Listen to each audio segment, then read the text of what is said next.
तो तो आप जो है ना बरगद पीपल पाकड़ का पेड़ लगा के भी बहुत बड़ा यज्ञ कर लेते हैं। अगर एक बरगद पीपल पाकड़ का पेड़ लगा के आप 5 सालों तक उसकी सेवा करते हैं तो आप एक जो है बहुत बड़े यज्ञ को आपने कर लिया। उसमें पूरा विवरण है ये इन पेड़ों को लगाना, क्योंकि ये जो ना ये सब जटा वाले पेड़ होते हैं, ऋषि मुनि पेड़ 1000 सालों तक रहते हैं ये पृथ्वी पे। तो वो यज्ञ आप जो प्रदूषण करके करने वाले हैं, क्योंकि उसमें अब जो प्रदूषण होगा ना, अब जो करने जा रहे हैं, क्योंकि पुरुषार्थ तो किया नहीं आपने। अभी जो हम लोगों को घी मिला है तिरुपति बालाजी का ट्रस्ट का, जो भारत का 8वें नंबर का सबसे अमीर एक संस्थान है, उसमें जब अगर सुअर की चर्बी का जो है अंश मिल रहा है तो आप तो घी कौन सा शुद्ध से यज्ञ कर रहे हैं, 1000 कुंडी यज्ञ करने जा रहे हैं। पहले भारत के जितने साधु संत हैं उनको अपनी नैतिक जिम्मेदारी लेके गौ पालन करके सेवा करके पहले यज्ञ के लिए तिल जौ साकल स्वयं पैदा करें। नहीं तो नहीं, ये नहीं कि जो किसी और के हिस्से का जो है आप उठा के और यज्ञाचारी यज्ञ सम्राट लिख रहे हैं, ये गलत है। महाराज जी, वर्तमान का यज्ञ पेड़ों का है। गौ को से ही व्यक्ति का पहले संपन्नता गिनी जाती थी, लोग यही नहीं कर पा रहे हैं। हम अभी वृक्ष लगाएंगे तो उसमें क्या करते हैं कि जैसे यहाँ लगाएंगे तो आप लोगों को बोल देंगे कि एक जनेऊ सूत्र से और आप तिलक लगवा कह देंगे कि आज से आप इसके माँ बाप हो गए, तो हम तो चले जाएंगे। पर आप जो है ये फंस गए बंधन में, अरे ये तो बेटा हो गया। जी अब हम लोग जैसे आप त्रिवेणी कहे ना, हम लोग उसको कहते हैं हरिशंकरी। हरिशंकरी बोलते हैं जी जी, बिल्कुल। पाकड़ पीपर बरगद की मैं महाराज जी 3 साल पूजा करता हूँ, अभी हम लोग लगवाए हैं वहाँ पर, और ऐसे बहुत पेड़ तैयार हो गए।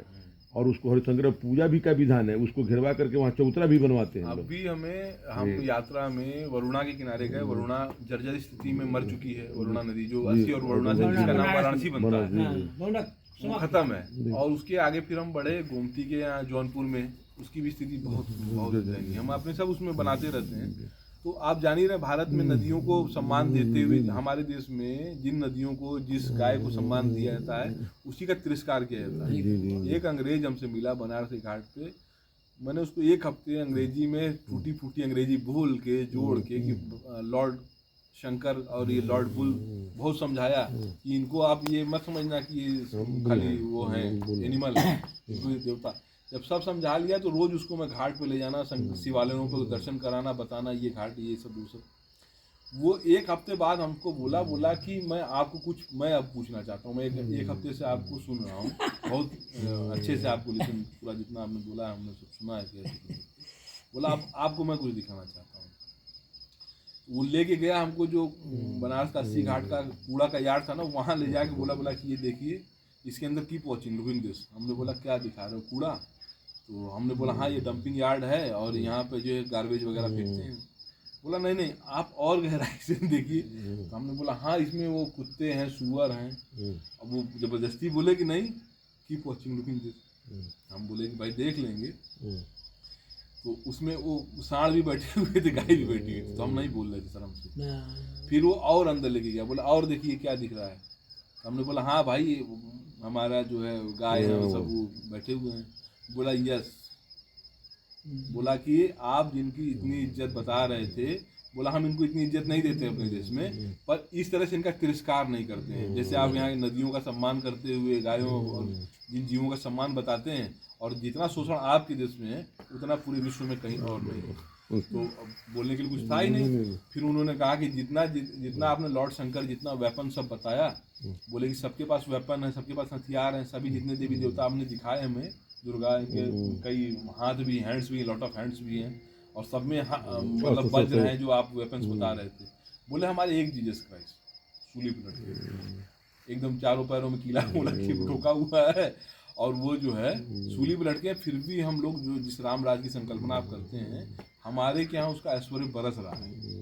हम बोला कि हम अक्रॉस द ह्यूमन सोसाइटी में, सिविलाइजेशन में, जो हिपोपोटामस टाइम से साइंस बोल रहा है, उसमें हम सुपर ह्यूमन की तरफ जा रहे हैं।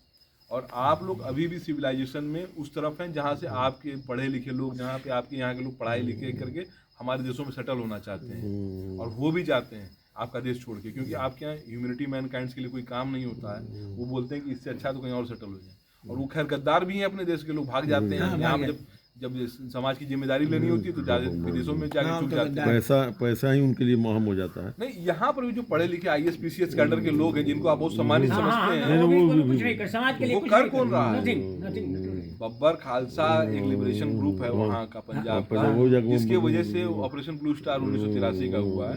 उनसे भी लोग इंसाफ मांगने गए थे, वो संत थे। जब देखे कि जब समाज में संत जस्टिस नहीं हो पा रहा है, मतलब जो गवर्नमेंट है वो कर नहीं पा रही है और गवर्नमेंट मशीनरीज का दुरुपयोग हो रहा है, तो उन्होंने बोला कि भाई हमारे पास से ले जाओ ये सब चीज़ें, हम नहीं कर सकते। लोग जनता त्राहिमाम हो बोली अब महाराज आप संतों के ही शरण में हम हैं, अब संत अगर नहीं हमें उबार पाए, तब वहाँ पर भिंडरा वाले संत के नाम से फिर वो गोले फेंके गए। उन्होंने जब इंसाफ शुरू किया, वो बलात्कारी है तो सीधे वो काट देते थे। तब संतों का भी जब निर्णय होता है तो संत निरपेक्ष होते हैं।